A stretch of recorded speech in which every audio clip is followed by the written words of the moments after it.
اللہ کے فضل و کرم سے ایک بار پھر ہم سب دین سیکھنے سکھانے کے لیے حاضر ہوئے۔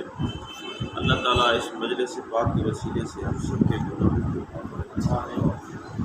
آج توکل کے بیان میں اللہ جل شانہ کی ذات پہ یقین کے بیان میں ایک بڑی ہی مشہور حدیث مبارک ہے جس کو آپ نے پہلے بھی کئی بار سنا ہوگا۔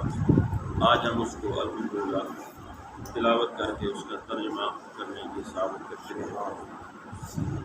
اس حدیث کے راوی حضرت جابر رضی اللہ عنہ عن جابر رضی اللہ عنہ انه غزا مع النبي صلی اللہ علیہ وآلہ وسلم قبل نجد فلما قفل رسول اللہ صلی اللہ علیہ وآلہ وسلم قفل معهم فأدركتهم القائلة في واد كثير العذاب۔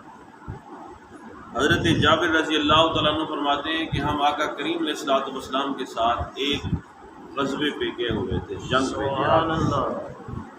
رسول اللہ صلی اللہ علیہ وآلہ وسلم ہمارے ساتھ، ہم حضور کے ساتھ نجد کی طرف گئے ہوئے تھے۔ تو جب رسول اللہ صلی اللہ علیہ وسلم واپس ہوئے تو ہم بھی آقا کریم علیہ الصلوۃ والسلام کے ساتھ واپس ہوئے۔ تو ہم ایک وادی میں پہنچے، جب اس وادی میں پہنچے تو سبھی لوگ چاہ رہے تھے کہ ہم آرام کریں، دوپہر کے وقت اس طرح ہوتا ہے، اس طرح۔ تو ہم ایک ایسی وادی میں اترے کہ جہاں پر خاردار کانٹے دار درخت زیادہ تھے کثرت کے ساتھ، ببول کے، کیکر کے درخت، یعنی کہ وہ درخت زیادہ تھے۔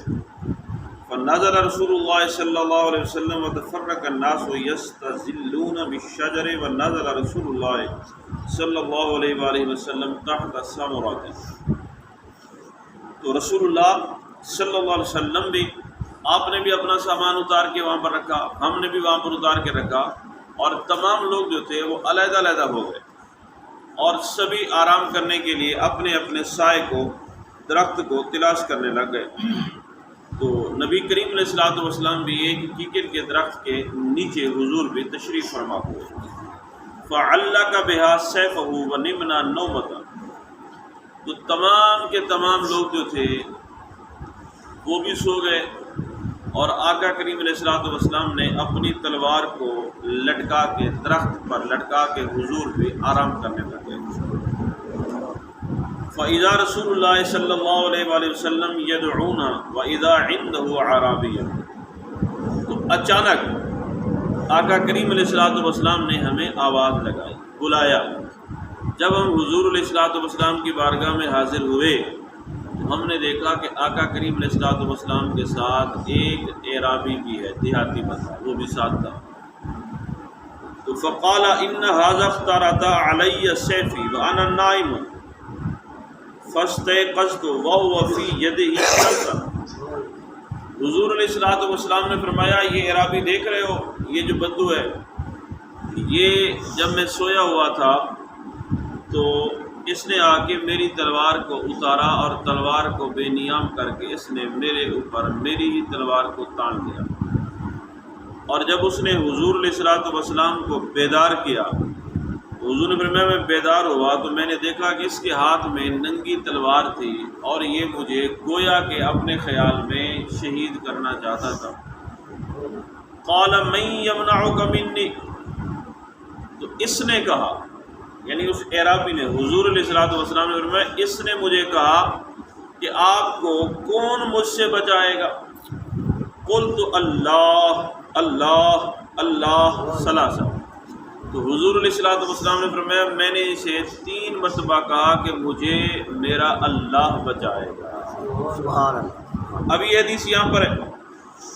اس کے بعد ایک اور روایت، حدیث مبارک یہی ہے، اس کے مختلف طرق، یعنی مختلف طریقوں سے یہ الفاظ سے یہ حدیث مبارک جو ہے نا یہ روایت ہے۔ ابو بکر اسماعیلی کہتے ہیں کہ آقا کریم علیہ الصلوۃ والسلام نے فرمایا کہ اس نے مجھے کہا کہ من یمنعک منی، آپ کو کون مجھ سے بچائے گا؟ کوئی ہے جو آپ کا دفاع کرے اور مجھے آپ کو میری تلوار سے بچائے؟ قال اللہ فسقط السیف من یدہ۔ تو حضور نے فرمایا میں نے کہا کہ اللہ بچائے گا۔ تو جب میں نے یہ کہا تو اس کے ہاتھ سے تلوار گر گئی۔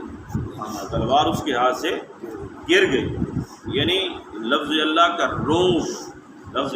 روب اس پہ ایسا پڑا کہ وہ ہوش نہ سنبھال پایا اور تلوار پہ اس نے گرفت کھو دی اور تلوار اس کے ہاتھ سے گر گئی۔ یہ اصل بات کیا ہے؟ توکل اور تیقن، یعنی اللہ جل شانہ کی ذات پہ جب آپ کو یقین ہو، آپ کو بالکل توکل رب کی ذات پہ ہو، تو پھر آپ یہ جانیں کہ اگلا بندہ اگرچہ یقینی طور پر بھی آپ کی یعنی وہ موت پر قادر ہو اور وہ کہے کہ میں آپ کو مار ڈالوں گا، لیکن اگر آپ کو اللہ پہ یقین ہو تو اللہ اس بندے سے بھی بچانے پہ قادر ہے، اس بندے پہ بھی قادر ہے۔ تو پھر حضور نے فرمایا فَآخَذَ فَسَاقَتَ السَّيْفُ مِنْ يَدِهِ، اس کے ہاتھ سے تلوار گر گئی۔ فَآخَذَ رسول اللہ صلی اللہ علیہ وسلم السَّيْفَ، تو حضور نے اس تلوار کو پکڑ لیا۔ فَقَالَ مَنْ يَمْنَعُكَ مِنِّي، اب تو بتا تمہیں مجھ سے کون بچائے گا؟ حضور نے فرمایا میں نے اسے کہا اب بتا کہ کون تجھے مجھ سے بچائے گا؟ فقال کن خیر آخذ، اب اس جملے پہ غور کیجیے۔ تو اس اعرابی نے کہا کہ آپ اس تلوار کو بہترین پکڑنے والے تو ہوئیے، یعنی آپ تو حضور تلوار کو جیسے میں نے پکڑا ہوا تھا، ایک بندہ جس طرح جنگ جو کسی پہ حملہ آور ہوتا ہے اور تلوار کو گرفت کر کے مضبوط طریقے سے پکڑتا ہے، حضور آپ نے تو صرف تلوار پکڑی ہوئی ہے، آپ کا لگتا ہے مارنے کا ارادہ ہی نہیں ہے، تو آپ ذرا تلوار کو صحیح طریقے سے پکڑیے تو صحیح۔ اللہ اکبر۔ تو اس کے بعد فقال تشہد، حضور نے اسے فرمایا کہ تو گواہی دے کہ اللہ کے علاوہ کوئی معبود نہیں، وانی رسول اللہ، اور میں اللہ کا رسول ہوں۔ اب جب حضور نے اس پہ تلوار چہرے کے اسے دکھائی تو حضور نے فرمایا کہ تو کلمہ پڑھ لے، اللہ کی وحدانیت کی گواہی دے دے اور میری رسالت کی گواہی دے دے۔ تو اس نے کیا کہا؟ قال اللہ، ہاں اس نے کہا نہیں جی میں کلمہ تو نہیں پڑھوں گا، وَلَكِنِّي أُعَاهِدُكَ أَلَّا أُقَاتِلَكَ وَلَا أَكُونَ مَعَ قَوْمٍ يُقَاتِلُونَكَ۔ اس نے کہا کہ میں کلمہ تو نہیں پڑھتا، اسلام تو قبول نہیں کرتا، لیکن اتنا میں آپ سے معاہدہ کرتا ہوں، اتنا میں آپ سے وعدہ کرتا ہوں کہ نہ تو میں آپ کے ساتھ لڑوں گا اور نہ ہی آپ سے لڑنے والوں کا ساتھ دوں گا، یعنی میں بالکل سیٹ پہ ہو جاؤں گا، میں آپ کے دشمنوں کا ساتھ بھی نہیں دوں گا، آج کے بعد میں آپ کی دشمنی بھی نہیں کروں گا۔